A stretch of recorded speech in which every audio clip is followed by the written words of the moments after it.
அது இப்பொழுதுதான் நடைபெற வேண்டும் என்று இருக்கிறது. மகிழ்ச்சிக்குரிய ஒன்று, நம்முடைய கூடுதல் தலைமைச் செயலாளர் இங்கே பேசுகிற போது ஒரு நல்ல செய்தியை சொன்னார்.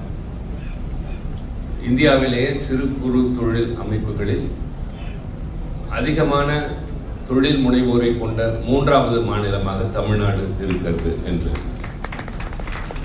ஆனால் அடுத்த செய்தி, விரைவில் நாம் முதல் இடத்தை அடைய இருக்கிறோம் என்பதுதான்.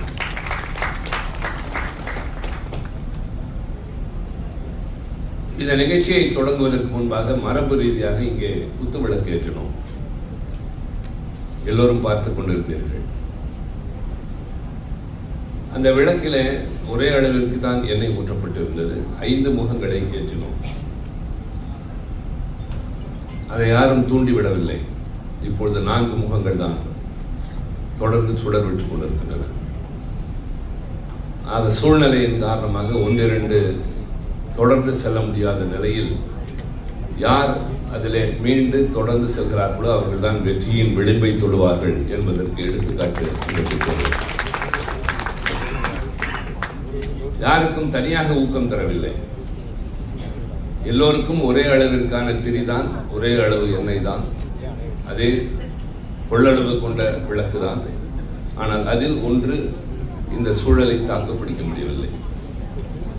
அதே போலத்தான் சிறு குறு தொழில் முனைவோரிலும்,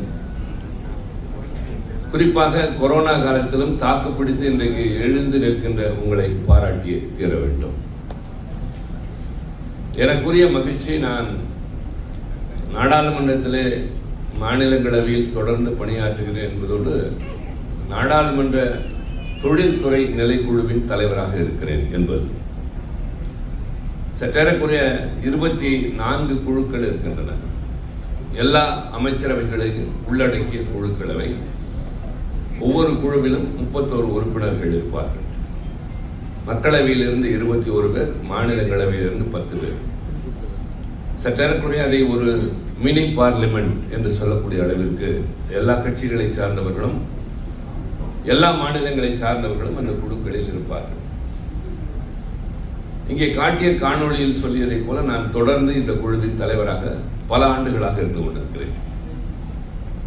இந்த முறை மாற்றம் செய்த போது நான் நாடாளுமன்ற விவகாரத்துறை அமைச்சரிடம், எனக்கு வேறு ஏதாவது ஒரு குழு கொடுங்களேன், நான் இதிலேயே இருந்து விட்டேன் என்று சொன்னேன். முடியாது, இதை நீங்கள் தான் இருக்க வேண்டும், இதை நீங்கள் தான் கொண்டு செல்ல முடியும் என்று அவர் பிடிவாதமாக